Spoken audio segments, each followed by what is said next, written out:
सुस्वागतम दोस्तों, सुस्वागतम। श्री नर्मदे समर्थ चैनल पर आप सभी का बहुत बहुत स्वागत है। चलो आज सुनते हैं नवरात्रि दिन चौथा माँ कुष्मांडा देवी की पावन कथा। सुरा संपूर्णम कलशम रुधिराप्लुप्तमेवच दधना हस्त पद्माभ्याम कुष्मांडा शुभदास्तु में।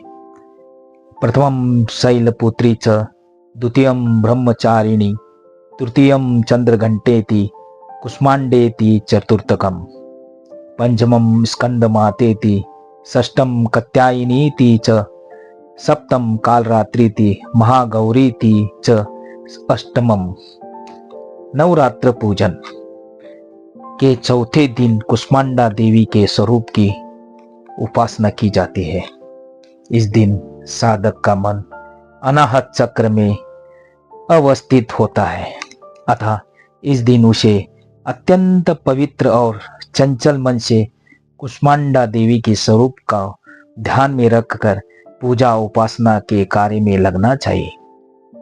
जब सृष्टि का अस्तित्व नहीं था, तब इन्हीं देवी ने ब्रह्मांडा की रचना की थी। अत ये ही सृष्टि की आदि स्वरूपा आदि शक्ति है। इनका निवास सूर्य मंडल के भीतर के लोक में है। वहां निवास कर सकने की क्षमता और शक्ति केवल इन्हीं में है। इनके शरीर की कांति और प्रभा भी सूर्य के समान ही दिव्यमान है। इनके तेज और प्रकाश से दसों दिशाएं प्रकाशित हो रही है।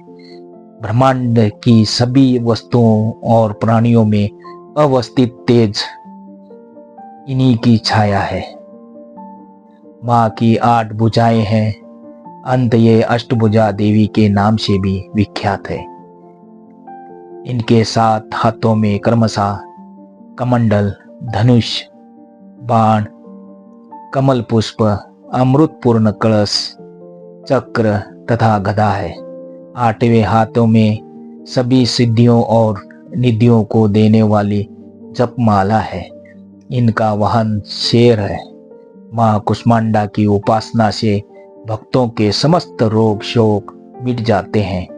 इनकी भक्ति से आयु, यश, बल और आरोग्य की वृद्धि होती है। माँ कुष्मांडा अत्यंत सेवा और भक्ति से प्रसन्न होने वाली है।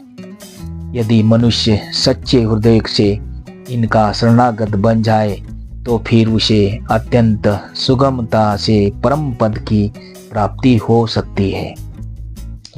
विधि विधान से माँ के भक्ति मार्ग पर कुछ ही कदम आगे बढ़ने पर भक्त साधक को उनकी कृपा का सूक्ष्म अनुभव होने लगता है। यह दुख स्वरूप संसार उसके लिए अत्यंत सुखद और सुगम बन जाता है।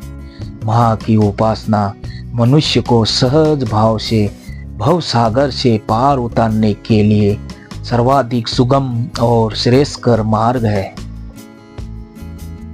माँ कुष्मांडा की उपासना मनुष्य को आदियों व्याधियों से सर्वथा विमुक्त करके उसे सुख, समृद्धि और उन्नति की ओर ले जाने वाली है। अतः अपनी लौकिक पारलौकिक उन्नति चाहने वालों को इनकी उपासना में सदैव तत्पर रहना चाहिए। चतुर्थी के दिन माँ कुष्मांडा की आराधना की जाती है। इनकी उपासना से सिद्धियों में निधियों को प्राप्त कर समस्त रोग शोक दूर होकर आयु यश में वृद्धि होती है। प्रत्येक सर्वसाधारण के लिए आराधना योग्य यह श्लोक सरल और स्पष्ट है।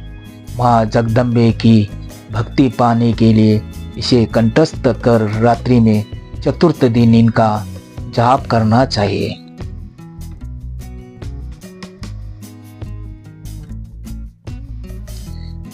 या देवी सर्वभूतेषु माँ कुष्मांडा रूपेण संस्थिता नमस्तस्ये नमस्तस्ये नमस्तस्यै नमो नमः।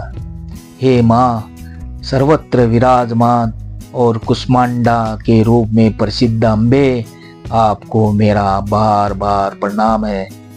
मैं आपको बारंबार प्रणाम करता हूँ। हे माँ, मुझे सब पापों से मुक्ति प्रदान करे। अपनी मंद हल्की हंसी द्वारा अंड अर्थात ब्रह्मांड को उत्पन्न करने के कारण इन्हें कुष्मांडा देवी के रूप में पूजा जाता है। संस्कृत भाषा में कुष्मांडा का अर्थ होता है कुम्मड़ कहते हैं। बलियों में कुम्मड़े की बलि इन्हें सर्वाधिक प्रिय है। इस कारण से भी माँ कुष्मांडा कहलाती है। इस दिन जहाँ तक संभव हो बड़े माथे वाली तेजस्वी विवाहित महिला का पूजन करना चाहिए। उन्हें भोजन में दही हलवा खिलाना श्रेयस्कर है। इसके बाद फल, सूखे मेवे और सौभाग्य का सामान भेंट करना चाहिए, जिससे माता जी प्रसन्न होती है और मनवांछित फलों की प्राप्ति होती है। जय अम्बे, जय माँ कुष्मांडा,